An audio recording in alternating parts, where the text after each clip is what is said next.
Good morning दोस्तों। Article 290 adjustment in respect of certain expenses and pensions, हम part 12 finance property contracts and suits पढ़ रहे हैं।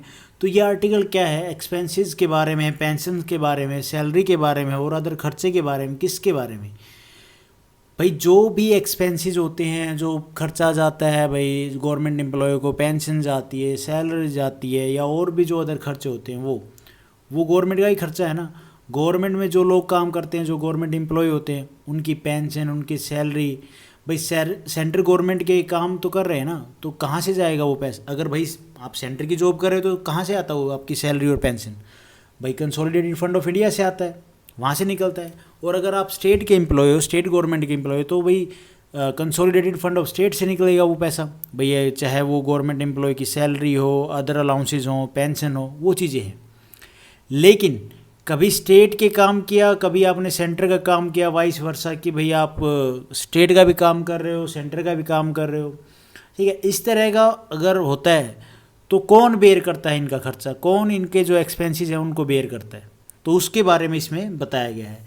तो क्या बताया गया देखो, where under the provisions of this constitution the expenses of any court और commission or the pension payable to or in respect of a person who has served before the commencement of this constitution under the crown in India, okay, or after such commencement in connection with the affairs of the union, यहाँ पे of ये double लिख दिया, of a state और charged on the consolidated fund of India or the consolidated fund of state then if। अच्छा, सबसे पहले मैंने आपको क्या बताया कि भाई वो गवर्नमेंट एम्प्लॉय जो दोनों का काम करते हैं, सेंटर का भी काम करते हैं, स्टेट का भी काम करते हैं, ऐसी कौन सी जॉब होती है भाई? जैसे कि नेशन वुमेन राइट कमीशन होता है, कमीशंस होते हैं ये, ठीक है। ये कमीशन सेंटर का भी काम करते हैं, स्टेट का भी काम करते हैं, ठीक है जी। सेंट्रल विजिलेंस कमीशन होता है। इस तरह से कमीशन भी होते हैं और कोर्ट भी होते हैं। वो क्या, सेंटर के भी देखते हैं और स्टेट को भी देखते हैं। ये चीज़ आपको पता चली। ह्यूमन राइट कमीशन हो गया। इस तरह के जो कमीशन होते हैं, वहाँ पे जो एम्प्लॉय होते हैं वो स्टेट का काम भी करते हैं और सेंटर का काम भी करते हैं। तो आपको पता चल गया होगा दोनों में कैसे काम किया जाता है, कौन इनके जो खर्चा उसको बेयर करेगा।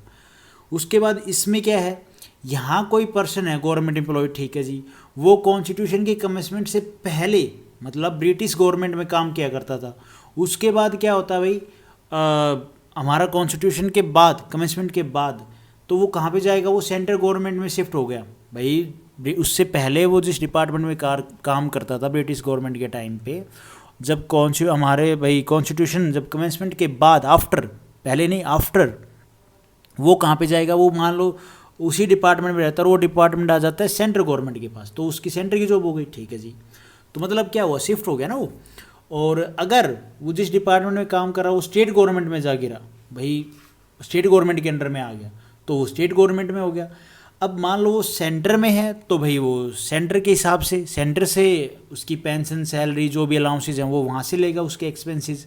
तो वो कहाँ से जाएगा पैसा? कंसोलिडेटेड फंड ऑफ इंडिया से जाएगा। अगर वो एम्प्लॉय ब्रिटिश टाइम में था जिस एरिया में, जिस डिपार्टमेंट में, और वो डिपार्टमेंट उस एरिया को, मतलब उस एरिया किसी स्टेट का नाम होगा, है ना, और वो डिपार्टमेंट स्टेट के अंदर आता है, तो उसके जो एक्सपेंसेस हैं, उसकी जो सैलरी है, उसकी जो पेंशन है, वो कहाँ से जाएंगे? कंसोलिडेटेड फंड ऑफ स्टेट से जाएंगे। ये बात बोल रहा है हमारा ये इतना सा थ्योरी पॉइंट। उसके बाद है a clause, in the case of a charge on the consolidated fund of India the court और कमीशन, दोनों पॉइंटों को ध्यान रखना, commission serves any of the separate needs of a state और the person has served wholly or in part in connection with the affairs of a state। तो ये क्या कह रहा है, सिंपल लैंग्वेज में समझें तो इसको, कि भाई किसी की पेंशन और सैलरी भाई डिसाइड हो गई है, भाई डिक्लेयर हो गया है कि इस डिपार्टमेंट के जो सैलरी है, इसमें जो काम कर रहे हैं एम्प्लॉयज़, उनकी जो सैलरी, उनकी जो पेंशन, उनके जो अलाउंसेज हैं, वो या तो भाई डिसाइड कर दिया ना, या central consolidated fund of India से जाएंगे या कंसोलिडेटेड फंड ऑफ स्टेट से जाएंगे, डिक्लेयर हो गया, ठीक है जी। इतनी सी बात हमें समझ में आएगी। उसके बाद है कोर्ट और कमीशन के expenses consolidated fund of India से जाएंगे, क्योंकि ये दोनों काम तो यूनियन गवर्नमेंट का कर रहे हैं। तो ऐसे जो लोग जिनका पेंशन और सैलरी ये दोनों काम जो कर रहे हैं उनका कहाँ से जाएगा भाई, कंसोलिडेटेड फंड ऑफ इंडिया से जाएगा। ठीक है जी, दोनों की बात हो गई। लेकिन उसके बाद ये क्या कर रहे हैं कि कुछ और स्टेट का भी काम कर रहे हैं, स्टेट के नीड्स को भी सर्व कर रहे हैं। गवर्नमेंट बोलती है भी आप थोड़े स्टेट को भी जो नीड्स हैं उसको सर्व कर दो। कोर्ट हो गया, हमारा कमीशन हो गया, ये दोनों की बात कर रहा हूँ मैं। तो अगर काम कर रहे हैं तो वो वाले जो एक्सपेंसेस होंगे वो कौन देगा इनको, ये बात आगे हम देखते हैं। फिलहाल इतनी थी इस एक क्लोज की बात। तो भाई ऐसा है ना भाई, पर्सन है वो यूनियन गवर्नमेंट में काम कर लिया, ठीक है जी, तो उसकी जो पेंशन है वो कहाँ से आएगी, कंसोलिडेटेड फंड ऑफ इंडिया से आएगी। लेकिन उसके बाद उसने हाफ काम स्टेट में कर लिया और उसके बाद या फिर उसके बाद उसने पूरा काम स्टेट में कर लिया, तो मेनली उसके जो पेंशन और सैलरी के जो भी एक्सपेंसेस थे वो मिलने थे कहाँ से, कंसोलिडेटेड फंड ऑफ इंडिया से। लेकिन स्टेट को भी सर्व करते हैं तो तब क्या होगा भाई, स्टेट का भी काम कर रहे हैं तब क्या होगा। तो उसके बाद यहाँ पे तो कुछ है नहीं, बी पॉइंट में देखते हैं, बी क्लोज में क्या है। इन the case of a charge on the consolidated fund of state, the court or commission serves any of the separate needs of a union or another state, or the person has served wholly or in part in connection with the affairs of the union or another state। इतने से में part में क्या बोला है कि भैया ये रिजर्व है, क्या रिजर्व है कि पर्सन का पूरा काम स्टेट गवर्नमेंट का है। भाई कोई वो गवर्नमेंट एम्प्लॉय है, चाहे वो स्टेट में काम कर रहा है चाहे वो सेंटर में काम कर रहा है, तो उसका काम रिजर्व है कि भैया वो या तो वो स्टेट गवर्नमेंट के लिए काम करेगा या फिर वो सेंटर गवर्नमेंट के लिए काम करेगा। लेकिन उसके बाद वो कुछ काम, मान लो स्टेट के लिए उसका फिक्स है, डिक्लेयर है, रिजर्व है, लेकिन वो कुछ काम यूनियन या किसी दूसरे स्टेट गवर्नमेंट के भी काम कर रहे हैं, तब क्या होता है भाई, या तो किसी यूनियन गवर्नमेंट के कुछ स्पेशल नीड्स के लिए सर्व कर रहे हैं, ठीक है जी, पर्टिकुलर कोर्ट्स हो गए, पर्टिकुलर कमीशन हो गया, या किसी और स्टेट के नीड्स के लिए काम कर रहे हैं, तो क्या होता है देखो, there shall be charge on and paid out of the consolidated fund of state or as the case may be the consolidated fund of India or the consolidated fund of other state, such contribution in respect of the expenses or pension as may be agreed or as may in default of agreement be determined by an arbitrator to the appointed by the CJI, Chief Justice of India।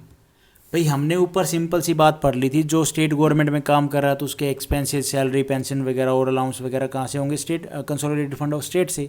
और centre में काम कर रहा था उसके same centre का employ है तो वो कहाँ से होंगे, कंसोलिडेटेड फंड ऑफ इंडिया से होंगे उसके एक्सपेंसेस। इतनी सी बात तो हमने ऊपर पढ़ ली थी।